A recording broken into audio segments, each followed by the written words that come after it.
দাঁড়াও। তাহলে এই তোমার সেলস গার্ল, তাই না? আরে অপু, আমি তোমাকে বলতে যাচ্ছিলাম, সে আমার বন্ধু। আমি তোমার সাথে ওকে পরিচয় করিয়ে দিতে যাচ্ছিলাম। তুমি কখন দেখা করতে যাচ্ছিলে? হ্যাঁ, ওকে বাসা থেকে বের করে দেবে তারপর? আরে এগুলো, এই স্যান্ডেলগুলো তুমি আমার জন্য নিয়েছো, তাই না? আরে তোমার মিথ্যা বলতে লজ্জা করে না? তুমি আমার অবর্তনে একটা মেয়েকে আমার বিছানায় শুইয়ে দিয়েছো, আর তুমি বলছো যে সে তোমার বন্ধু? আরে না না না, আমার কথা শোনো, আমি তোমাকে বলছি। থামো, তুমি আর কি বলবে? তুমি তো আমার সাথে প্রতারণা করছো, আর কতদিন ধরে যে প্রতারণা করছো সেটা আল্লাহই ভালো জানে।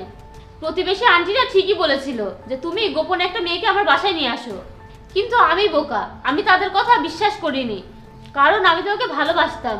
কিন্তু তুমি এটা কি করলে? আরে অপু, তেমন কিছু না, তুমি আমাকে ভুল বুঝছো। আমি তোমাকে সব বলছি, তুমি আমার কথা শোনো। এত কিছু দেখে আজও আমি ভুল বুঝছি, আর তুমি ঠিক আছো? এখনো মিথ্যা বলতে তোমার লজ্জা করছে না? আর কত মিথ্যা বলবে, আর কত লুকাবে? তাকে তুমি ভালোবাসো, তার কাছে তুমি থাকতে চাও, সেটা তুমি আমাকে বলতে। যাও, তুমি তাকে ভালোবাসো, একে অপরের সাথে থাকো, আর আমাকে ছেড়ে দাও। আর আমি এমন স্বামীর সাথে থাকতে চাই না যে তার নিজের স্ত্রীর সাথে প্রতারণা করে।